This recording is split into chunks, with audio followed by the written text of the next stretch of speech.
Om Tava Kathamritam Tapta Jivanam Kuvibhi Riditam Kalmashapaham Sravanamangalam Srimadaatatam Bhuvi Grinantiye Bhurida Janaha Om Shanti Shanti Shanti.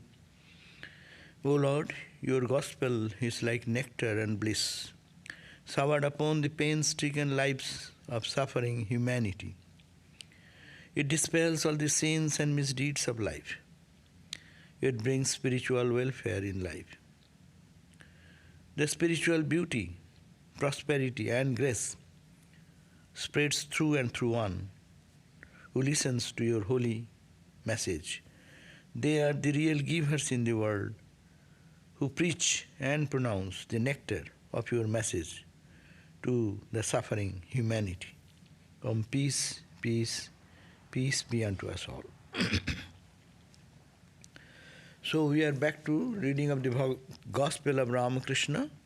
We are on page 861, and Ramakrishna is staying in the Sampukur house, and Dr. Sarkar has come to see him, and the conversation is going on.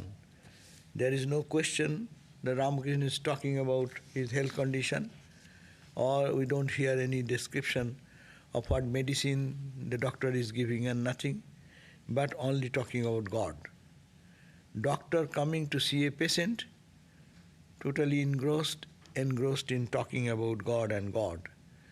So last time, the Sri Ramakrishna talked about the tamas quality, and characteristic of the tamas quality is the pride, he said. Pride and delusion. These two comes from tamas. That's why we are reading in the Bhagavad, and Hiranyaksha and Hiranyakashipu, two asuras, demonic character people came.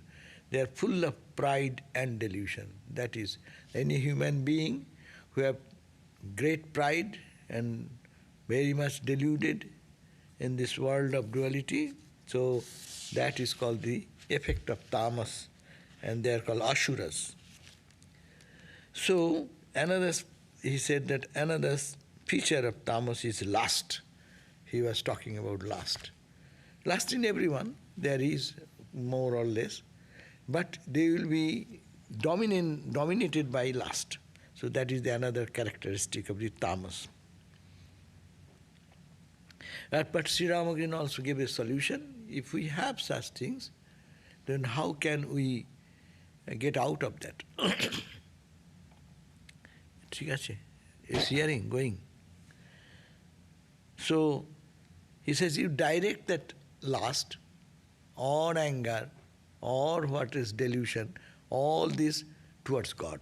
Just put pride, delusion, etc., what is there, it can be directed towards God. And he suggested that if you cannot get rid of pride, then be proud to say that you are the servant of God. That's my pride. Instead of being proud for worldly things, one can be proud for this spiritual identity, making a relationship. God belongs to me, I belong to God. That is my pride. And he said that if you cannot get rid of the anger, then change its direction. Assume the tamasic attitude of bhakti and say, what? I have repeated the hallowed name of Mother Durga, and shall I not be liberated? How can I be a sinner anymore? How can I be bound anymore? So this type of, if you have to have some anger, how can it be? That direct it. Everything is a changes direction, outlook. Spiritual life is nothing but a transition from the way we look at the world to a newer vision. Which is our beautiful coin word Swami Sridharananda ji uses, This is the key. Behavioral It is the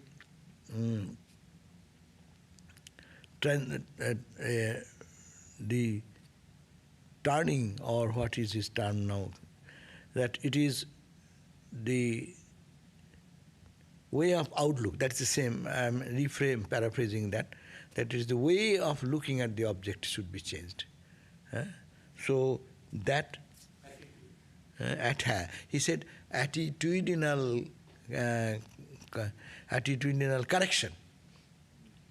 We are putting one attitude, we can put another attitude to substitute that.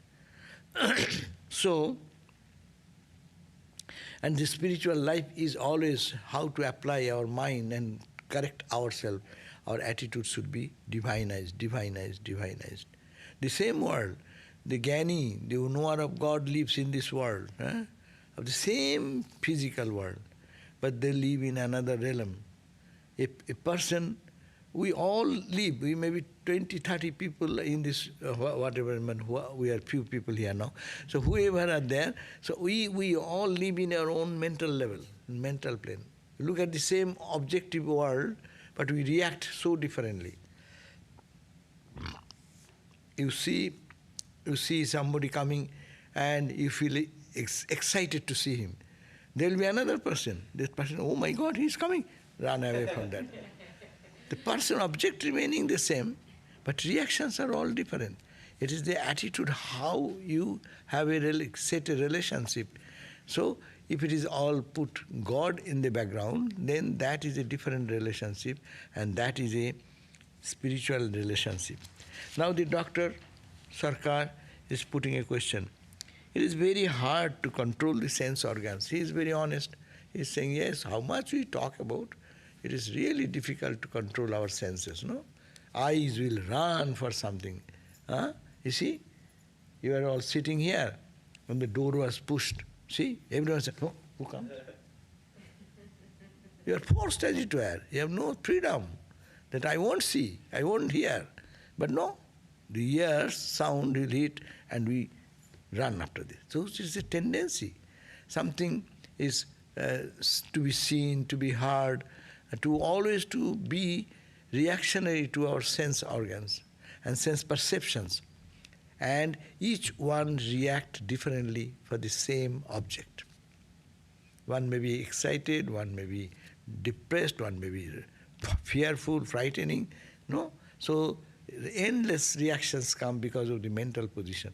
So it is very difficult to change this attitude. At the same time, this is difficult to control. Sama, Dhamma, to self-control, to control all the senses. No, I will, that we put the earplug. But our mind cannot put the earplug in the mind. But mind goes everywhere. And even through that some sound comes.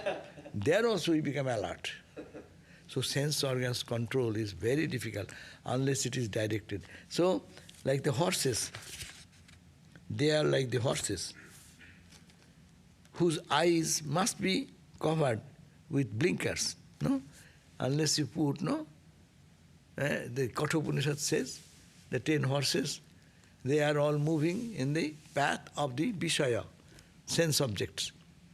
Horses are like sense organs, like eyes. And the Vishaya, the sense objects, are like their food. They are food. And when they find horses, what they do? When they find some food, they run that direction. So 10 horses, 5 organs of perception, 5 organs of action. These 10 organs, they are always running to its corresponding subjects. Eyes will be running for beauty, ears for hearing sound, tongue will run for good food where is available, and where is best food, where, how much industry is going on all over the world, only for the tongue. People go from here to Paris or some other country to have a tongue restaurant. This is a good restaurant, you know. You fly when you fly. Previously they used to advertise all these things more. Now computer has taken care of that. But you will find People are running all over the globe. Here is the good food, here is this food, there is food. So for the tongue satisfaction, go around the world, no? So this is, they have their corresponding subject, and we are slave of that. Once you tasted, you are not satisfied. Once you taste, mind says, another time is good. Another time you taste, okay, third time is good. And it endless, goes on. But that desire for taste, to taste the Amrita, make you immortal. Yeah, but how the mind will go to the Amrita? First problem is the senses are to be controlled and redirected to one direction, no?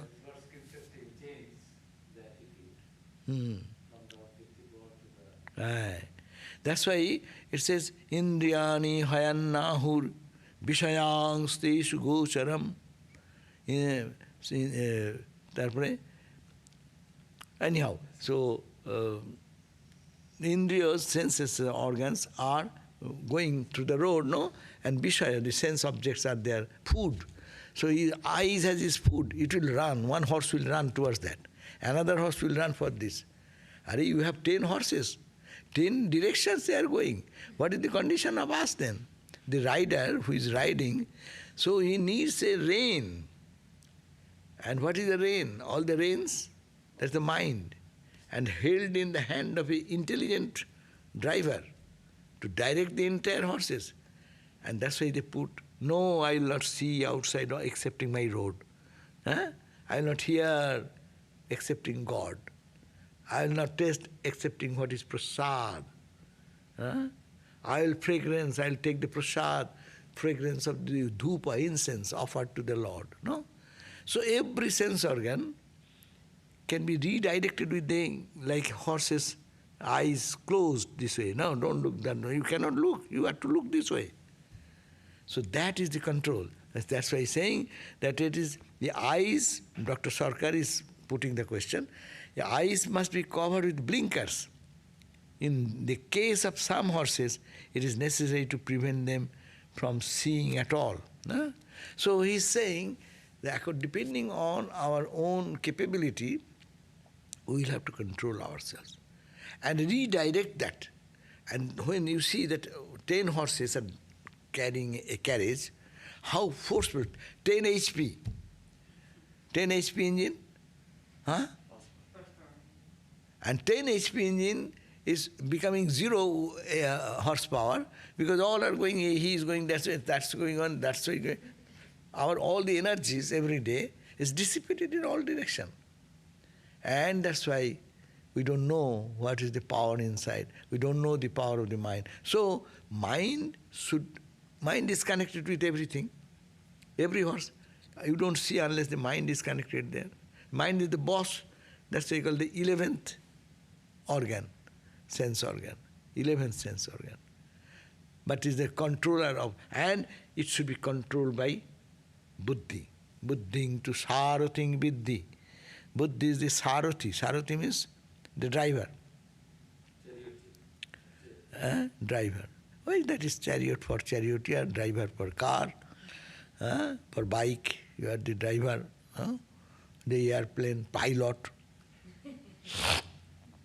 So whatever you say, that is there should be in an able hand. If the pilot does not know what to do, the entire engine, entire car, everything will crash. That happens for just to avijnanavan bhavati, who is not intelligent enough, their car crashes like that. And those who are intelligent, they reach the destination.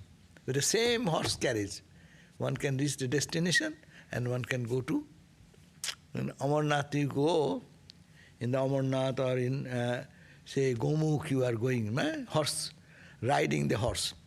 If you have no control over the horse, then what happens for us? We have never had the experience of riding. Some of our team, they were riding in the horse. And the horse, as you say, it goes where the grass. And it goes down the steep. And it leaves the road and going down. But there is one guard, one master to control them. But he has 10 horses to look after. He's making business. So he's going here sometimes, there sometimes. By the time, and someone is riding, he fell down like that, out of fear, because he's going, otherwise he'll go to the gods. But horse is able to go and come up. They have the habit.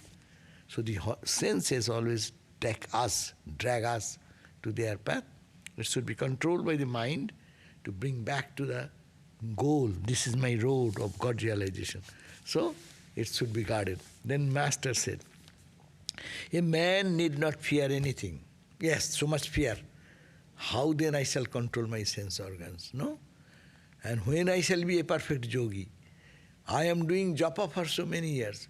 I took mantra for so many years. But I am practicing. My mind is all restless. What shall I do? Don't be fearful about that. Ramakrishna says, a man means woman, don't mind man, because he is talking to the man. In his room, in those days of Ramakrishna's setting, women don't come in front of the men folks. Society was so rigid. So if they are, they will be far away, and within there will be a separation to their little, what you call, holes, or some fine cloth you can see through sometimes. Not this side, but they will see us. So that was the condition. So it is men, but it is for all. A man need not fear anything if but once he receives the grace of God. So we have to get the grace of God, then all the senses will automatically control. Once by God's grace, you find the joy inside and see the beauty of the Lord here and the taste of the holy name. Who will go? Who is a fool to give up this pure, precious joy and go for this very filthy little experience of touch of joy in the outside and then suffering? Who will go? All fools go. We are all fools because we don't have a taste of that what is inside. Sri Ramakrishna says, by God's grace, that is the God's grace once one receives, then a person need not have to worry about that, fear about that.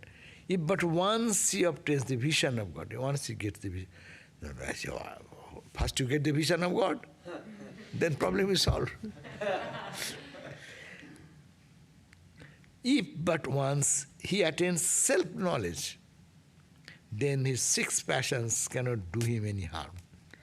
So, Ramakrishna said, if you can realize God, or you have a vision of God, or experience God, experience the self or the Atman, whatever language you say, then there is no problem. No fear. What to fear about? Everything will be transformed into divine.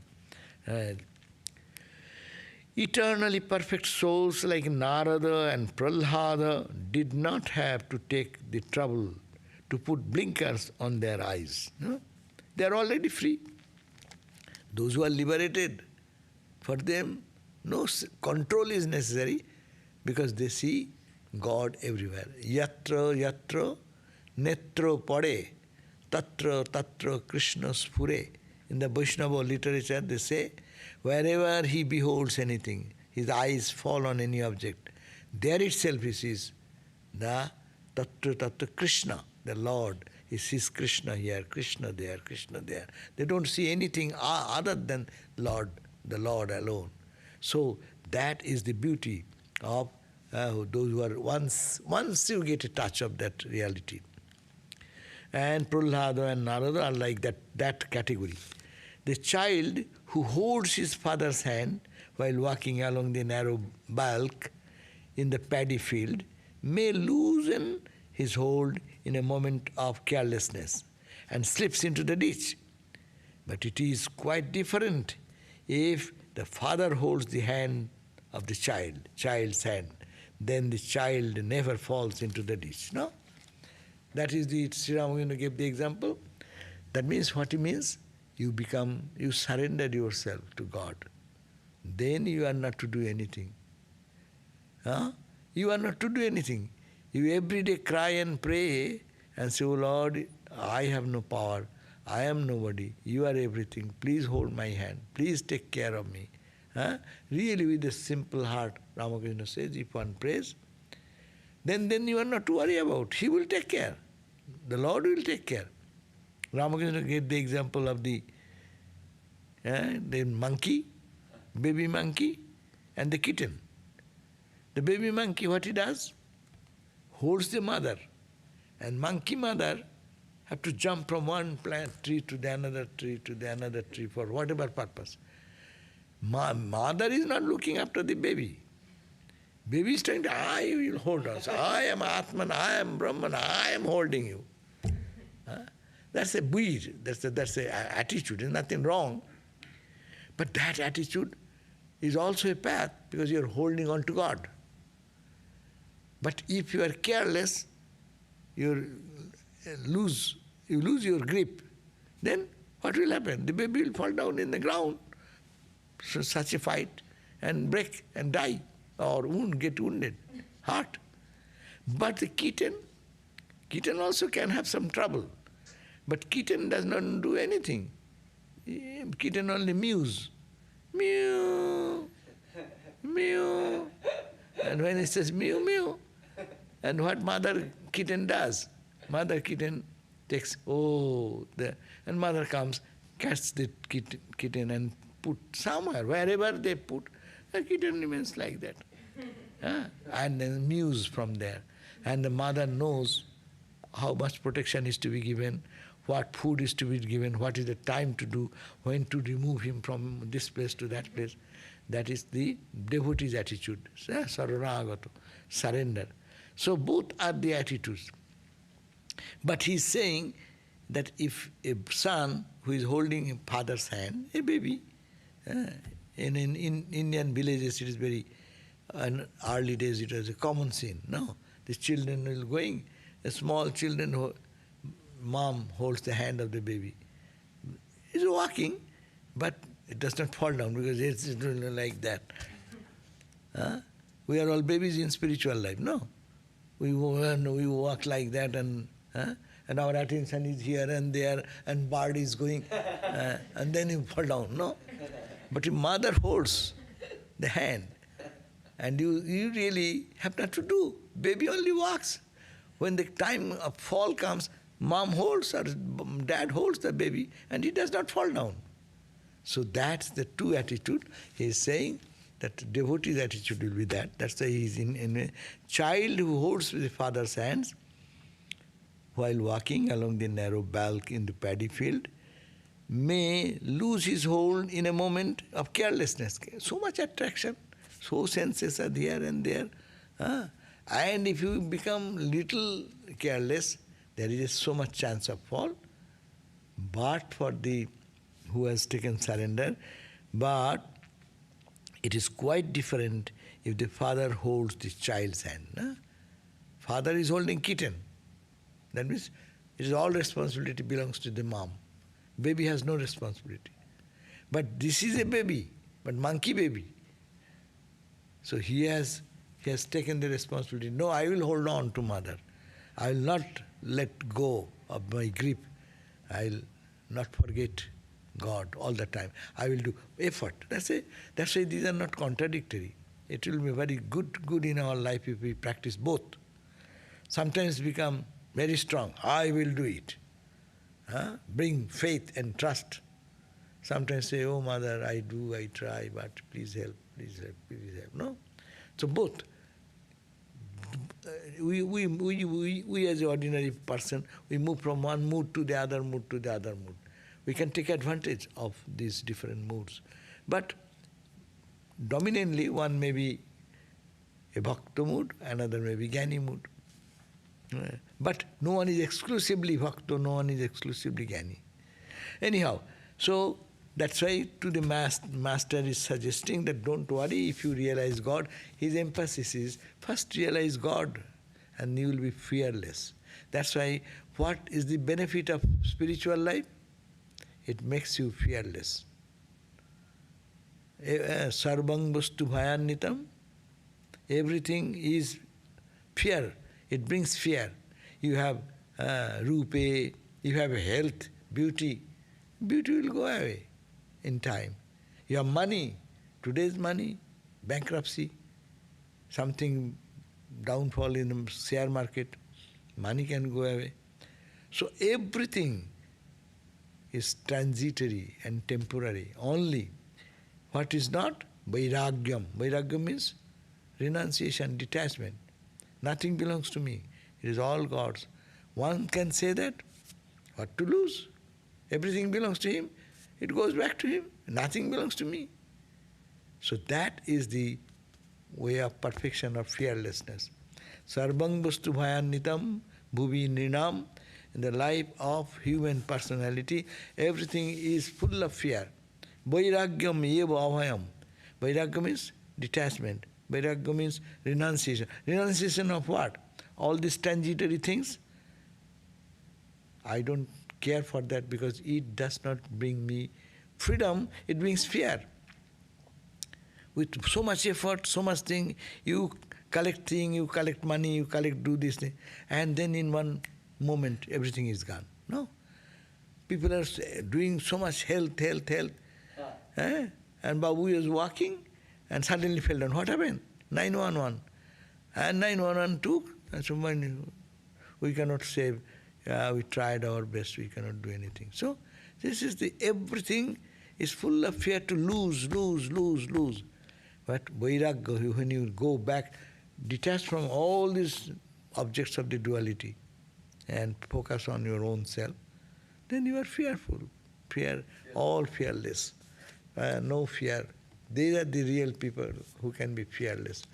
In this world, a rich person may be fearless. He doesn't care anymore, A person who is very physically strong and stout can be very proud of their strength and power, but it can lose anyway. You have the world champions in the boxers. Do they die? How they die? They are so strong built, no? How they fight and how they knock. Sometimes how many maybe has in the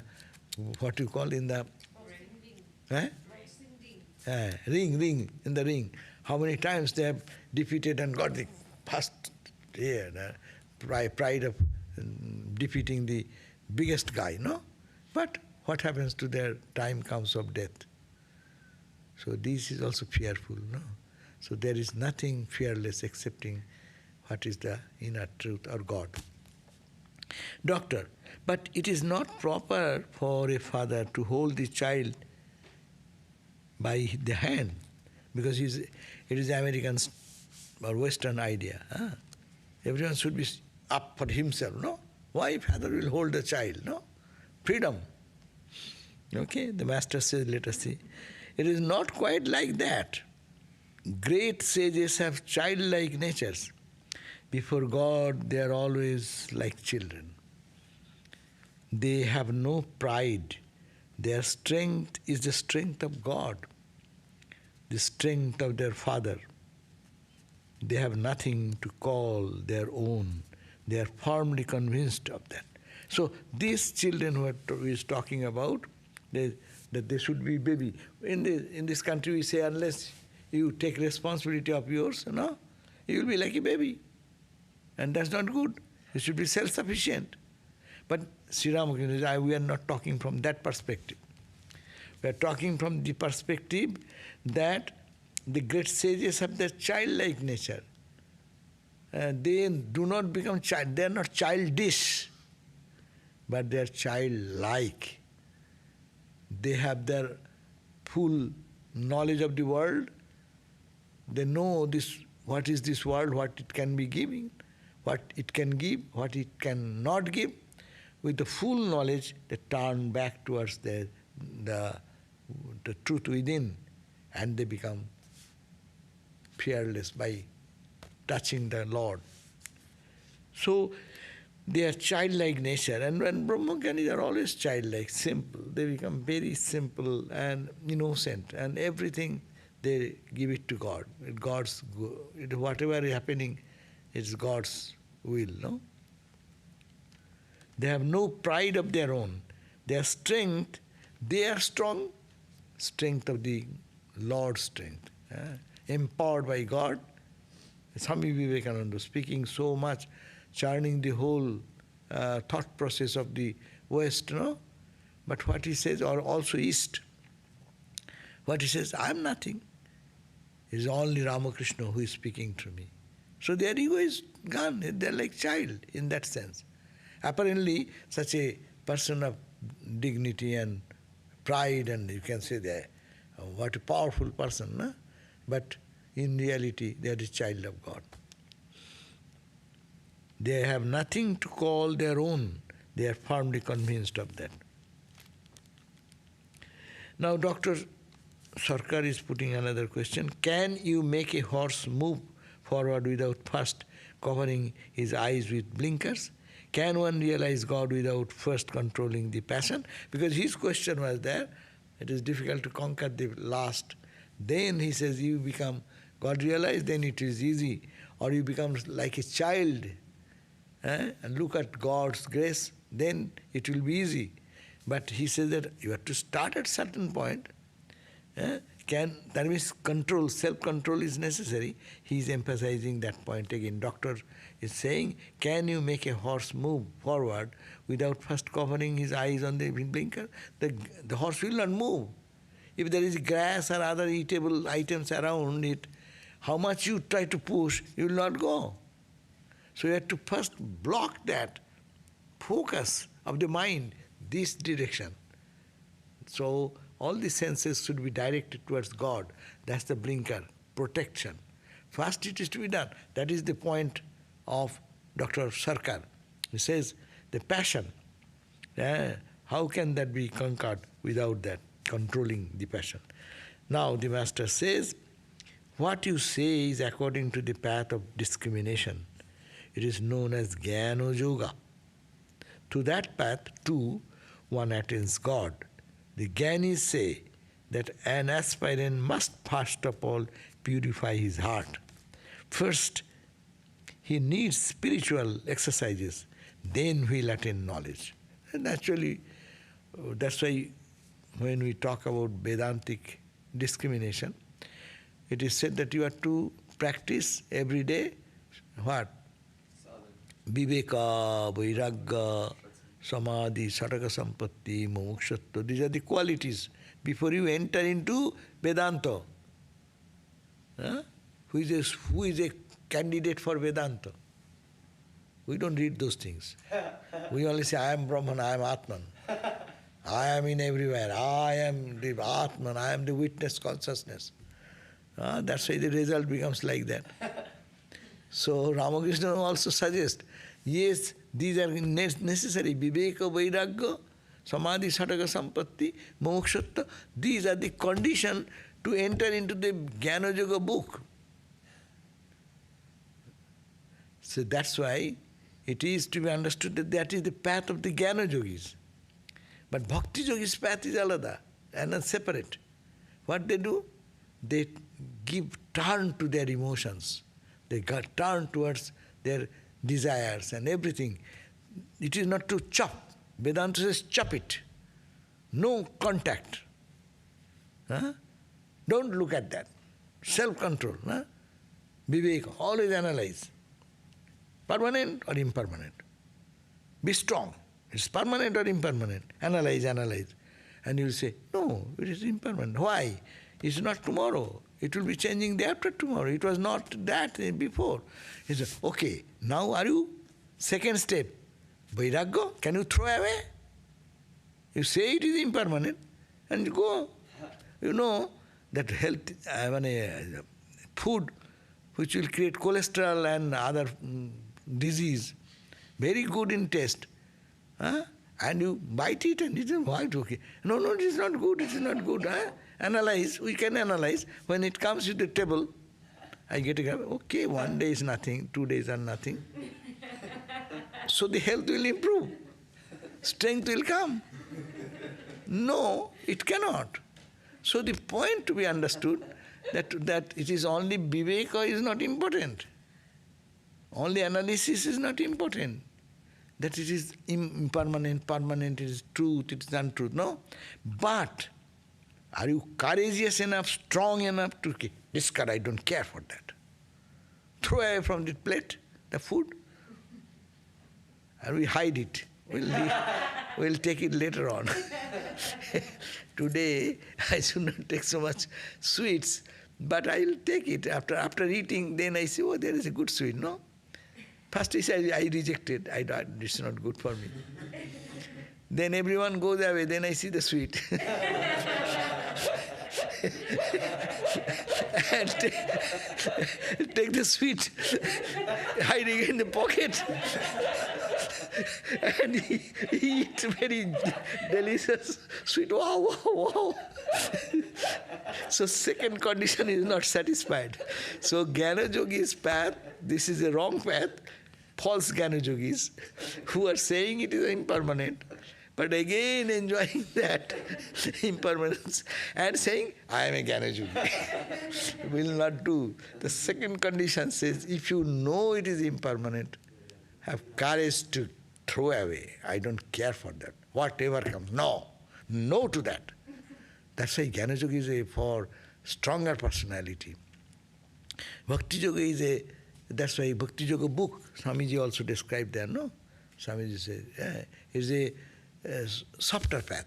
And anyone can start practice wherever they are.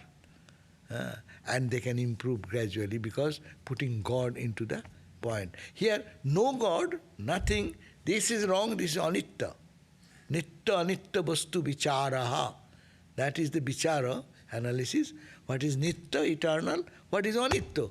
Everything put into that dissection. Bring them in the dissection table and see, is it permanent or impermanent? Is it eternal or non-eternal? If it is non-eternal, get out. Throw away. Should I step on it and spit on it also? Aye.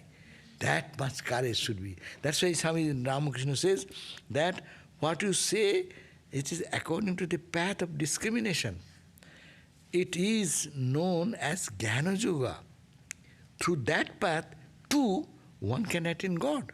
He says, Gita also says, 12th chapter. Abhyakta is gatir dukkham, dehovad vir avappate. Abhyakta is a good path. Finding God, the absolute, the unlimited, the timeless, spaceless God. That's true. But this trouble is far much more.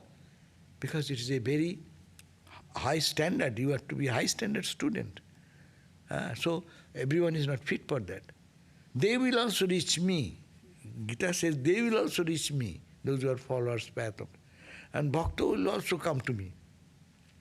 Anyhow, the point is that to that path too, Ramakrishna says, one attains exactly well Gita's words.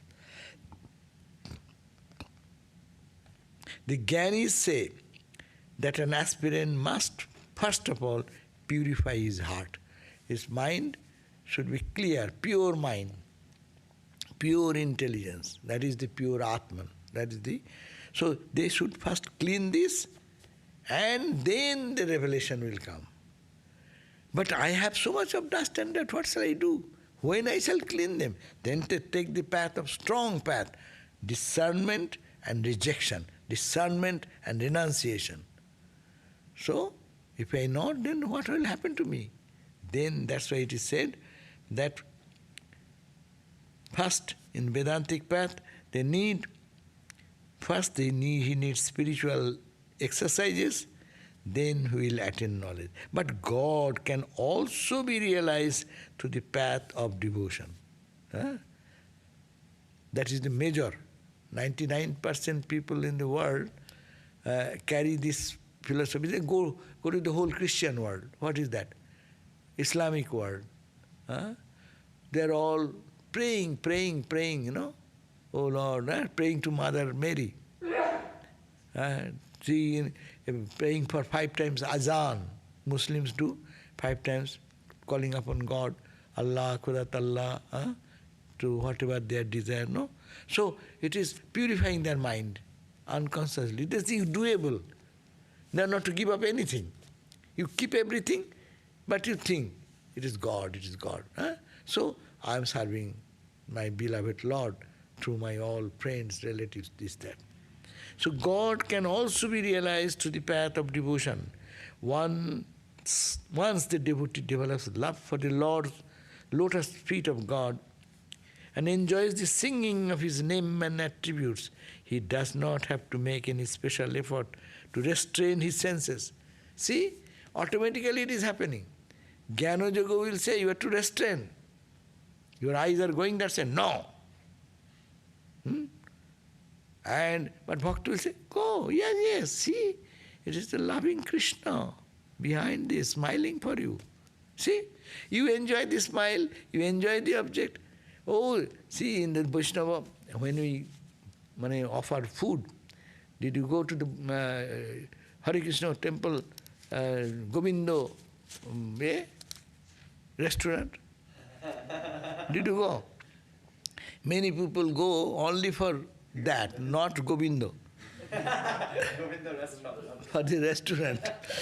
Because it is cheap price, that is good food. All ghee and butter and pure sattvika food, no?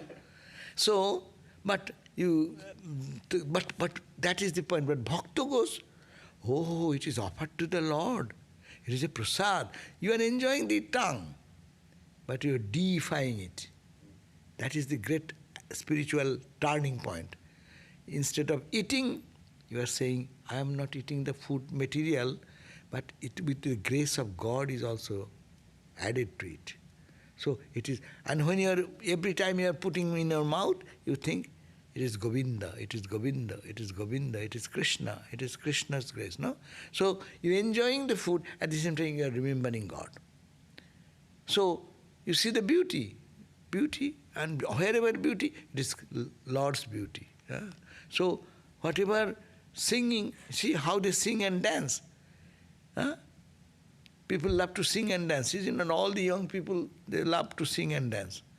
But they can sing and dance in a nightclub or other places, but sing and dance go into the Hare Krishna temple. Or we don't do it much, but we sometimes do. When you sing and dance, and you see after half an hour, you forget.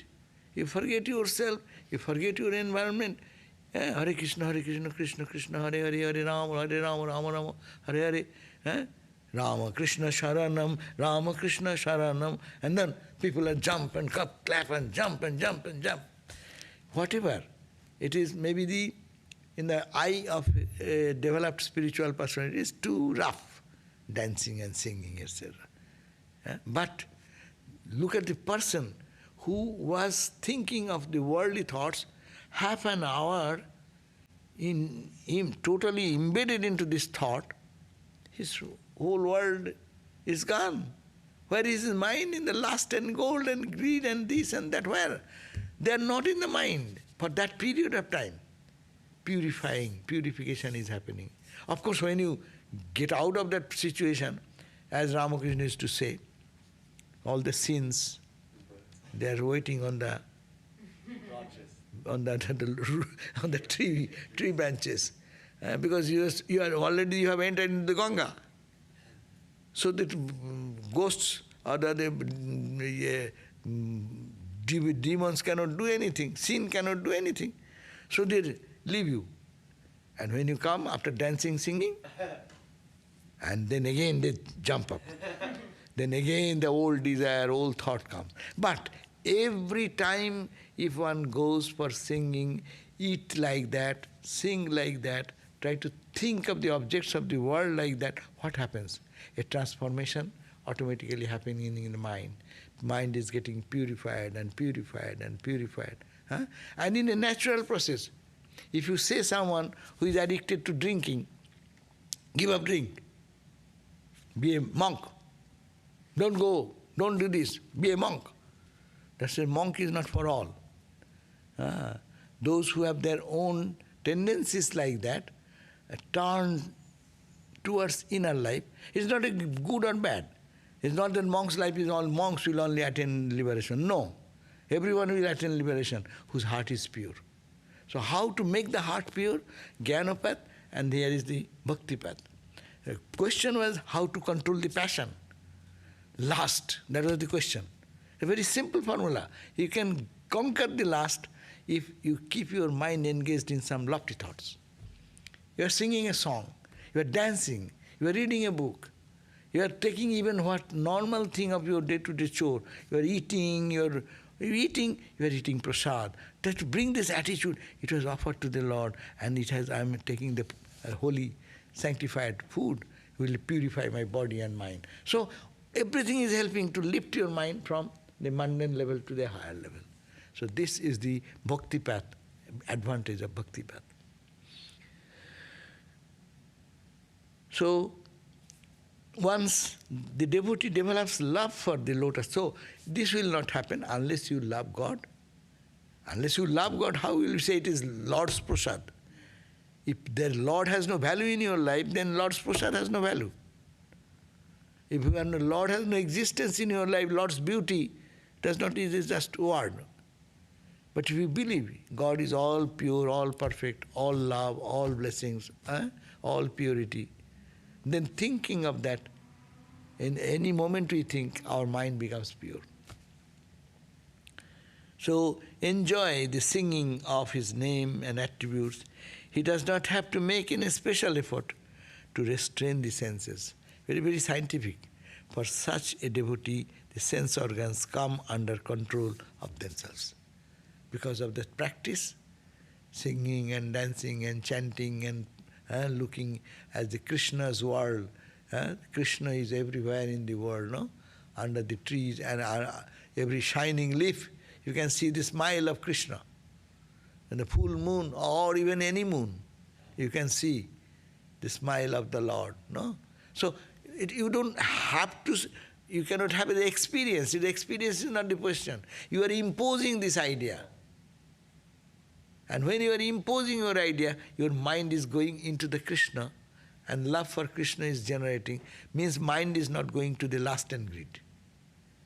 This is a question of the lifting the consciousness from one level to the other level by deifying our attitude.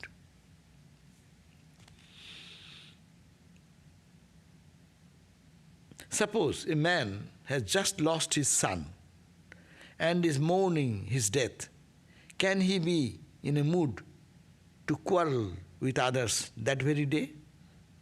Or enjoy a feast in the house of a friend? Can he, that very day, show his pride before others or enjoy sense pleasures? Very great example. That person may be very, very outgoing. But suppose some of his near and dear have passed away or in the critical condition in the hospital. Will he enjoy the smile and eating and feasting and jumping and becoming proud, showing his pride and arrogance? Can he do that? Huh? Belong? No. Actually, that he didn't. That they did it, that is giving an example that is a different, true. They can do, that is it's darker, very, very, very deep passion and lust embedded there, showing that we have that. Yes, because of that you need that's also God's grace. Because of that, she went to the prostitute and then she got a blow. Whatever God's... You do that. It's not that you cannot do that. You cannot do means Ramakrishna says normally, normal people. You are not, it is abnormal means it is too extreme example. Who can be going to the prostitute every night? Is a normal person will go. The abnormal person. Saying for that, for normal people, they have their lust. They go for all worldly enjoyment. True. But that's suppose a commonplace person in a society. He's talking of general person. So therefore, Ramakrishna says that can he enjoy that day? You give a good food. Someone, that's why there is one Swami told that one lady lost her son or daughter and was crying profusely. Then how to console her? She is not eating for last 2 days, 1 day, or because since the death of the child, she could not touch any food. That sadhu first and very sympathetic and this and that, and brought some food and said, please take something. Just, it is prasad, this, that. And she will not take no, but forcibly when given, ultimately, because sadhu is given, she ate something, and that eating is brought the awareness to the another level, no? And gradually become cool down. So in that mood, mind will not go for this. So when you hear some, like people like us, when you hear that your mom is very sick suddenly, this COVID, how many people felt? That day, could they really release any good food?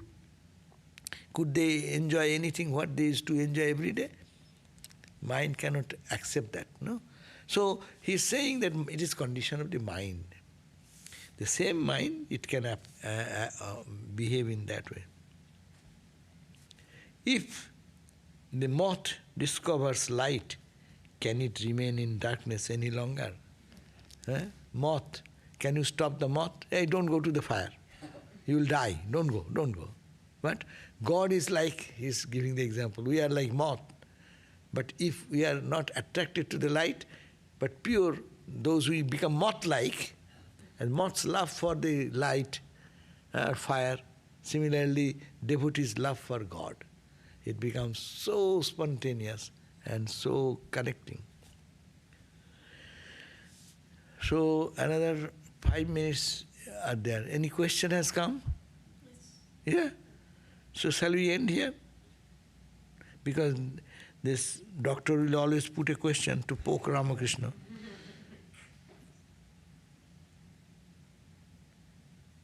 Hey. Okay, so is Ramakrishna, doctor says, of course, it cannot, the moth cannot. It would rather fly into the flame and perish. Master, oh no, that's not so. A lover of God does not burn himself to death like a moth. The light to which he rushes is like the light of gem. The light is brilliant, no doubt, but it is also cooling and soothing. That light does not scorch his body, it gives him joy and peace. So, these are examples. If you take that example in direct sense, it is not like that. It will not burn. If the moth falls, it gets burned in the fire. But it is brilliance like that. God is like the light. Every scripture says, Jyotira Jyoti. It is the light of the light. No? It is all bliss. It is all peace. It is not burning. It will not destroy the soul, but it will give joy to the soul. Now, what is the question? Shanti and ending. Okay. Om Shanti Shanti Shanti Harihi Om Tat Sat Sri Ramakrishna Panamastu. Now tomorrow is whose? Yours? Bhakti Yoga by Swami Sumanasa Ji. Tomorrow at 7:30 at tomorrow Thursday.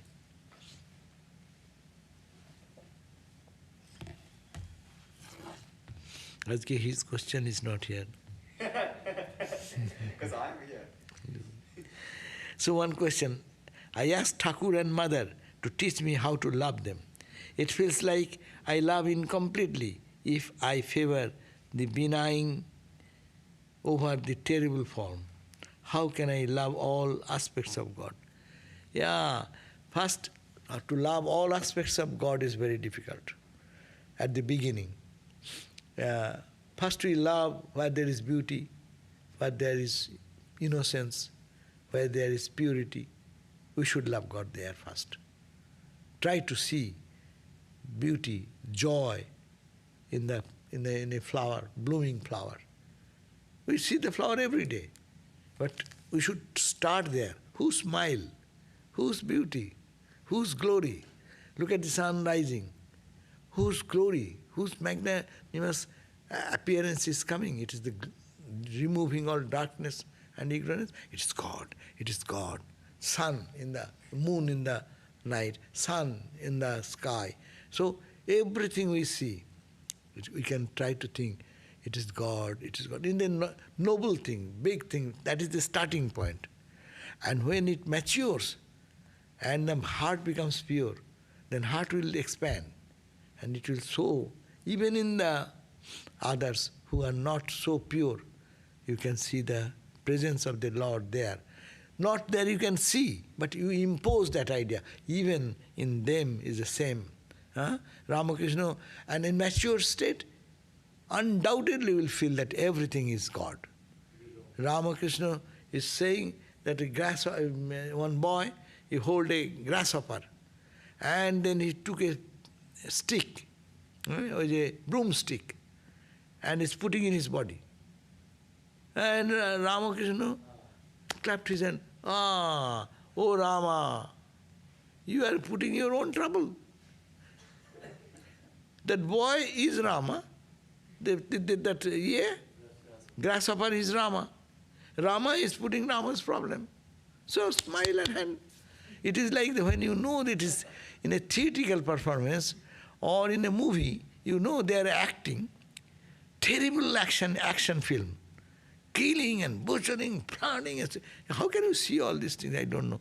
Anyhow.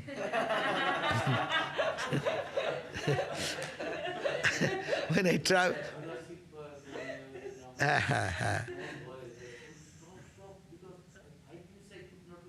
Right. Say true. See, we go in the plane, naturally we have to bear with them. So the next person is watching a horror film. So you have to close your eyes and take the name of Ramakrishna. But to see God there is not yet ready, no. But you go to the state when you improve much more and more and more, then what will happen? Then you will see that it is God is playing. It is God playing with God. Like Guru's example we always give. In a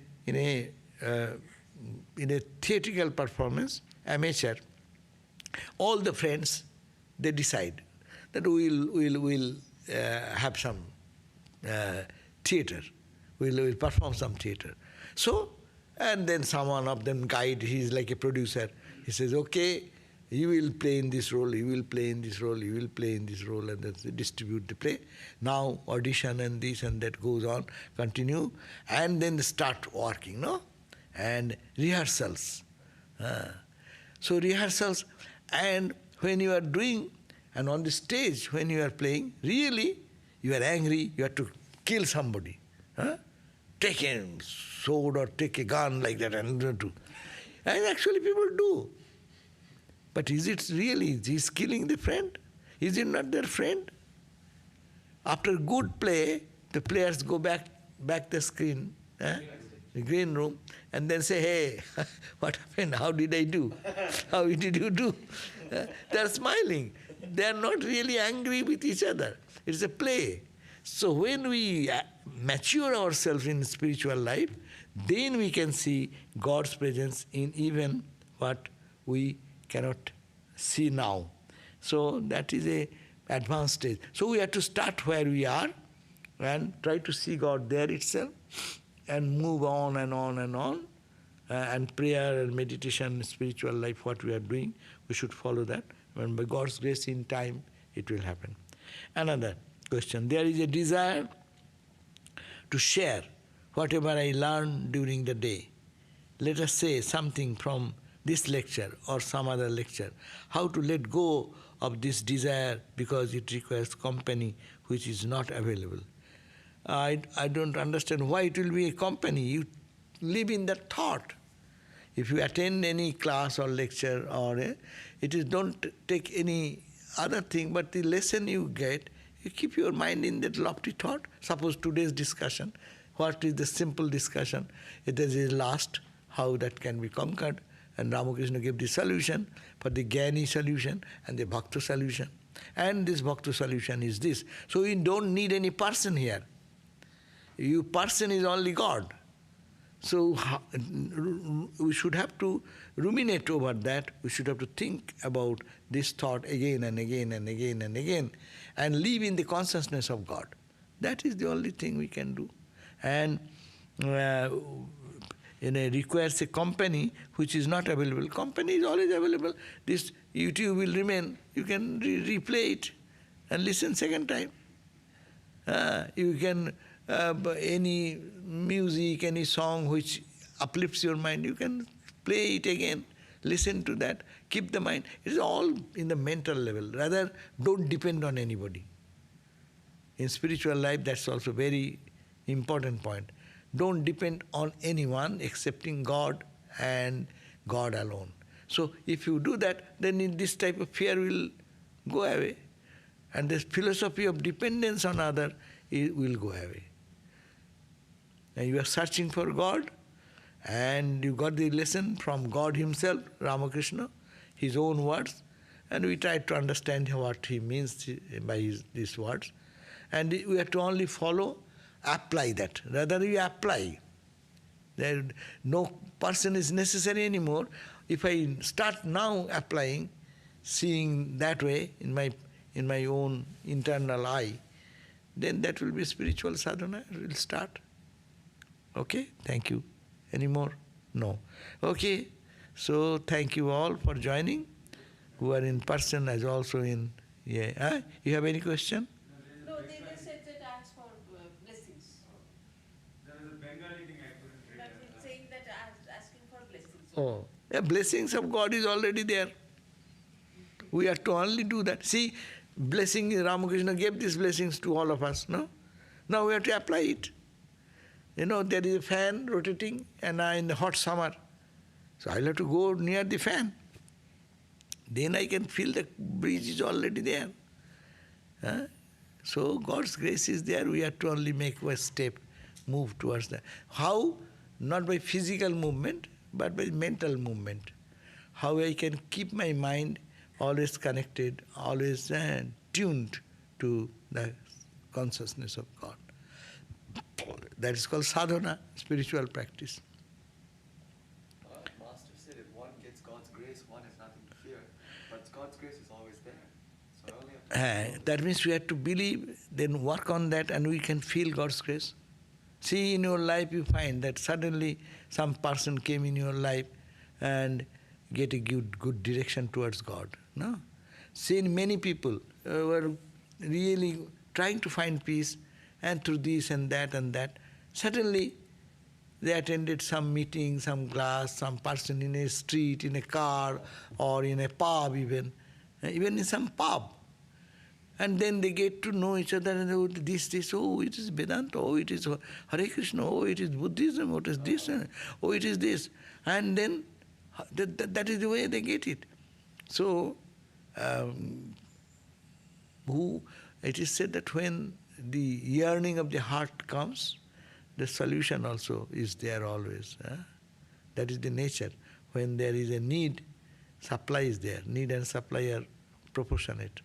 So God's grace means we have to understand this and pray and do our best, and then we'll feel more. As Ramakrishna said, you come one step, then you come 10 steps. No? So it is to be understood. Look at our life.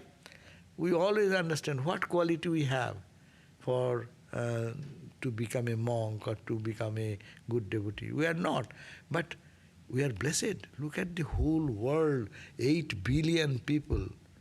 Who is thinking of God? Who will spend this 7:30 to 8:30, 8:45 for God? This, what is this nonsense? The whole world is going in fun and joy and singing and dancing. Why? If some few people are attracted, it is not God's grace. There will be 100 reasons.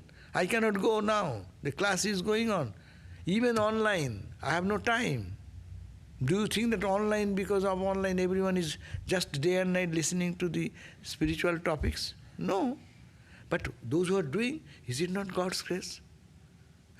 Suddenly, if we look at our life, really God's grace is profuse, is protecting. But we reject God's grace. Because we don't recognize that, we don't want to think that way, we don't want to offer that to God.